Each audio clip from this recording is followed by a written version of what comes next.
But you know, that's the good thing about it, man. It's unfiltered, it's uninterrupted. We like to have fun. You're not necessarily politically correct. Right. But you know what's the best show that's on television, sports show that's on television right now? Inside the NBA. Charles Barkley says what's on his mind, and he ain't politically correct, and his English is fucked up. You got to look at him twice when he's saying it. What? That verb and that subject did not agree. Yes. I used to tell John, whenever I look at you like, what? That means you fucked up. Yeah, I'm like, you fucked up. Ready to go like this. What? Hey, and sometimes my shit don't come right out either. Right? Like just now. But that's just man. It's real. It's raw, man. Right. Let's hop into some of these topics, man. NFL Combine just began. Ray spent many years in the NFL. Great NFL player, by the way, as well. Ray Crockett here. Defensive tackle out of TCU, Ross Blacklock. He met with the Raiders, right? At the NFL Combine, they asked you all kind of crazy questions about your past. Well, they told him that he had 37 unpaid parking tickets. They do their research. That's actually kind of mild, as we know, because back in the day, they asked Dez Bryant about his mama being a prostitute. Yeah. You remember that? Wow. For sure. What's the craziest thing you heard about the NFL Combine? Somebody ever asked you? Oh, man. Or asked one of your teammates or somebody? Back in the day, this is when, of course, it wasn't, I guess, politically correct to be gay and whatnot. Mm-hmm. So they was definitely into your background. Wow, they was asking about that? Yeah, they wanted, because back then it was known to be soft if you were not straight. Mm-hmm. So they really went back into your background about your relationships and things of that nature. And it was crazy, but Andre Ware was one of the guys who came out of Houston. I played against him, and he was like, "Man, did they ask you any gay questions? They asked you any gay questions?" I was like, "Nah." He was like, "They asked me." I was like, "Oh." Well, heard something about his background. The crazy thing is, to even think gay was soft. The people who are gay and play professional sports were the meanest players. Yes. Because they covered up, right? So they wouldn't be found out. Like, but Ray, what did you say when they asked you your gay question? Ray was like, what? How do you have 37 unpaid parking tickets and the cops don't get you? Well, it's Fort Worth though. Yeah. He went to TC. I'm from Dallas, so that's right next to. Fort Worth. TCU? Well, TCU is in a tough neighborhood as far as where you can park, and they get you. It's like traps there. But Ray, 37. But you know what? At some point, it's irresponsible. Yeah, that's what it's really about. So see, when you start to ask these questions, or when the NFL asks these questions, they're not necessarily asking them because of what you have. They're trying to get to see if you're a responsible guy, if you'll be able to show up at 6 o'clock in the morning. Yes. but savages still have to show up on time. Savages still in the fourth quarter. If you're a savage and don't know the damn playbook, then you can't be a savage. And you know he ain't gonna get the practice on time with 37 parking tickets. You ain't gonna get nowhere on time. He ain't gonna have his car. Exactly. You know? Wow. Yeah, man. But that's really what the questions are about. It's really trying to get you to think on a different level as to say, why did you have? And then you just have to come out and say straight up, I'm irresponsible. Well, it's a job interview. Should they be able to ask you anything they want to? Okay, but wait.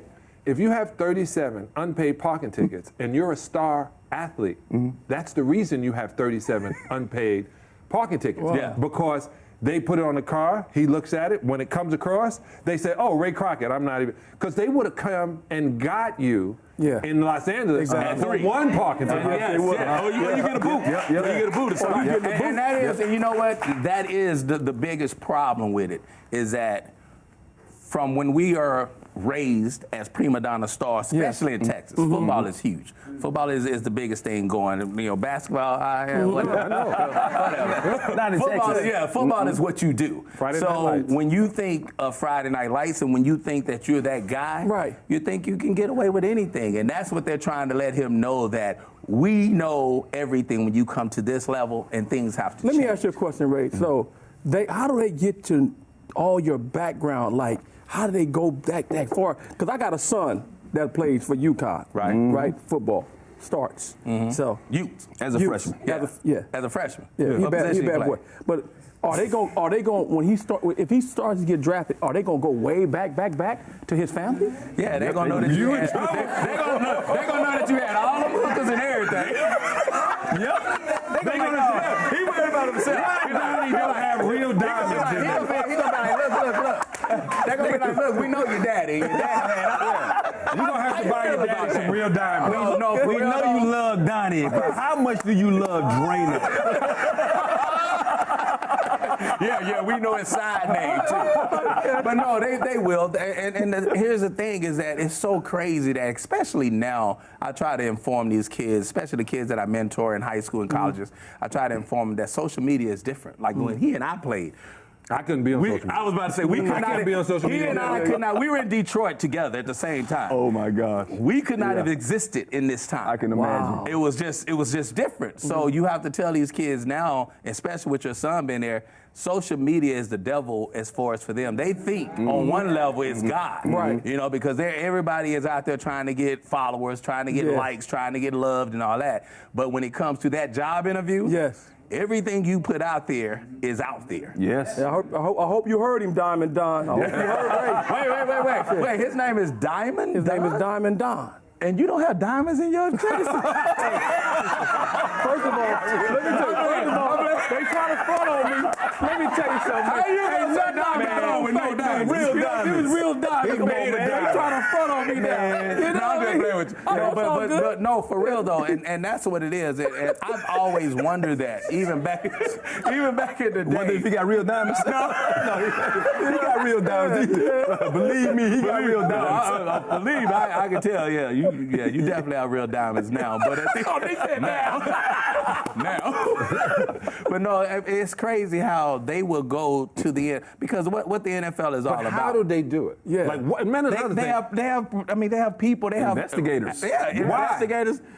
They want to find out what they're investing in. You got to understand who we're. It's unlike NBA. We're still working for the good old boys. I don't care how you say it. I don't care how you slice it. You can call it what you want. There's not one black owner in the NFL. And only 2 general managers. So at the end of the day, it's a good old boy system. It still is. That's because y'all can't afford an NFL team. You might be right. Now it's changing. You got $3 billion?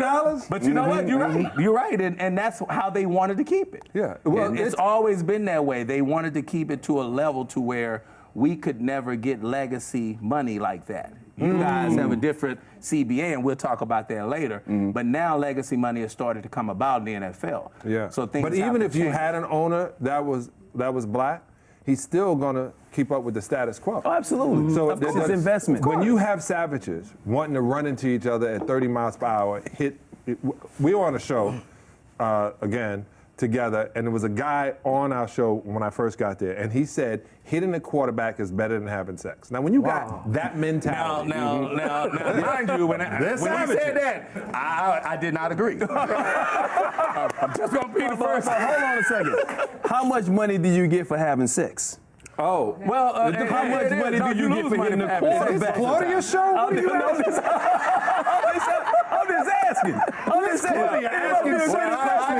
You can get $20 million a year. You lose money in our position. The price has gone up since I played.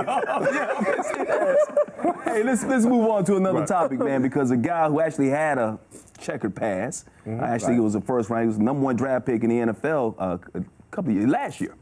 Baker Mayfield. He's in the news again because an ESPN Cleveland reporter got caught on an open mic. He thought it was a closed mic, but it was an open mic, and he called him a effing midget, which of course you can't say these days when you talk about saying a midget. So he got suspended indefinitely. I know we live in a politically correct world. He was on a mic where he thought was closed, or it was an open mic. Obviously, it's a hot mic. So, what do you think of the suspension, and what do you think of the political correctness that we have today? I mean, at the end of the day, you have to understand. We've been in the media a long time. You have to understand what is going on and where the world is at this point. But I'm just gonna be real. I'm 5'10", played corner. I've been called an effing midget a long time, and I made it 14 years in the NFL. I'm cool with it. Right. But at the end of the day, no, it's something that you can't say. And the way it was said, you have to understand, it's one thing if he would have said it just in that context, but it was a comparable. Right. He said there's Deshaun Watson, and there's this quarterback, and there's this quarterback. And all these guys went by, and we ended up picking the effing midget. Wow. So now that's a different context. And they have history too. Yes, they have a and when you have history where he and Baker has, exchanged words, Oh, got it. So now it's one of those things where they took it as saying, okay, you were being personal because you compared him to all these guys that are being successful. And now saying we got this guy. If he just said he was a right, maybe it'd have been different. I feel. One, I like Mayfield. He did a Sports Spectacular with me, and I think all of them are short because I'm 7 foot. He was one of the guys who used to call me effing midget. Every time I came to the studio, I was like, everybody watch your feet. Ray's coming in. But this is the deal. The reason he got fired is because he said it about the star quarterback, and he wasn't ever going to be able to get a true answer from him if he was ever in front of him again. Right. So they eliminated that, so they didn't block themselves. Well, I don't know if he's been fired. He's been indefinitely suspended That's right fine. now. And on top of that, that's what they tell me on Wednesday. But see, Mike, also, you got to understand this also, he was a number 1 pick. Yeah. He's the first pick in the NFL by a bunch of guys who don't want to be wrong. So you as an ESPN now, you can't call our first pick in the draft that we named the Messiah. You can't call him a effing midget. Well, I think it also has, being in the media, it has something to do with the company itself, too. Having worked for ESPN, you can't get away with that. ESPN ain't playing right now. ESPN, Disney, you're not getting away with anything like that. Yeah. Using the F word, not even saying little people word. Yeah, that's what I was about to say. That's still going to get a double negative. So it's a double negative for him. Yeah. So we'll see what happens to him. But once again, Baker Mayfield continues to play for the Cleveland Browns, and they still suck. But that's okay. And they have for a long time. They suck. And they have for a long time. They suck. Well, they got wide receivers that don't catch the ball. But let's get deeper. What do you really feel about Baker Mayfield, Ray, as a football player? Because I think he sucks too. You know what I'm saying? But what do you really feel about him? I would say this. I don't think he sucks. I mean, I'm from Texas, so I watched, I played with Baylor, so I've seen that matchup.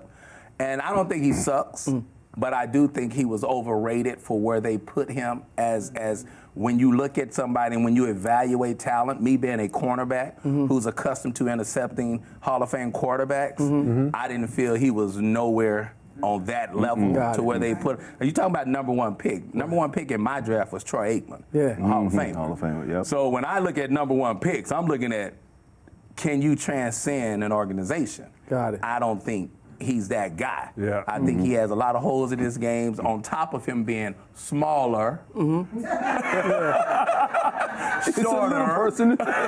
short, all the other words you could have used. Right. On top of him being that, it makes it hard, man, to when you're going up, you got 6'5", 6'6" defensive ends, 6'6", 6'7" tackles, and you have windows to try to find. It's not college. You can't just throw it out there and those guys say, I'm better than you. I disagree.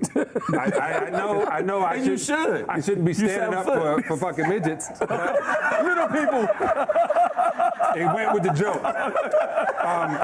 I know I shouldn't stand up for it, but this is the deal about Mayfield. One, when they get a quarterback, they want to see if that's the look you want your team to be with. And then 2, you got Joe Montana, who is small. 6'3". Joe Montana? 6'3". But Drew Brees is small, too. Drew Brees is small. But he's an all-time one in Arizona. The quarterback. Kyler Murray. How short is he? Well, Kyler Murray is like 6'6", right? 5'11", 6 feet. Yeah, 5'11", 6 feet. And he was the rookie of the year. But here's the difference, though. Here's the difference, is that if you look at Josh Jacobs. And they both played for Oklahoma, by the way. Right. So if you look at both of those guys, can both of those guys be successful? That I never said could not happen. Right. Because if you play for Oklahoma, you playing in the pros. Yeah, well. You're getting paid like it. True. Now, that could be Why true. you at Oklahoma? Since I went to Baylor, they getting paid.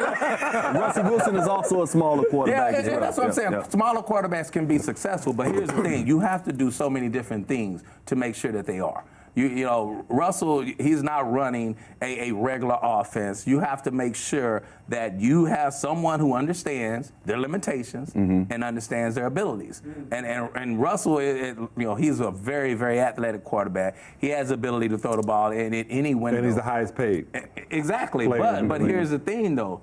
That offensive coordinator also knows what he can and cannot do, and also allows him to be free. You got to put him in the position to win. When you start to say, okay, I want to dictate to you what you should do, and you take away what I'm good at, now you expose my limitations as well. And that's what happened with Baker this year. I think they kind of corralled him and said, look, I don't want you to run around and do it. I want you to hit this window, window 2, window 3, window 4. And he like, where are those windows at?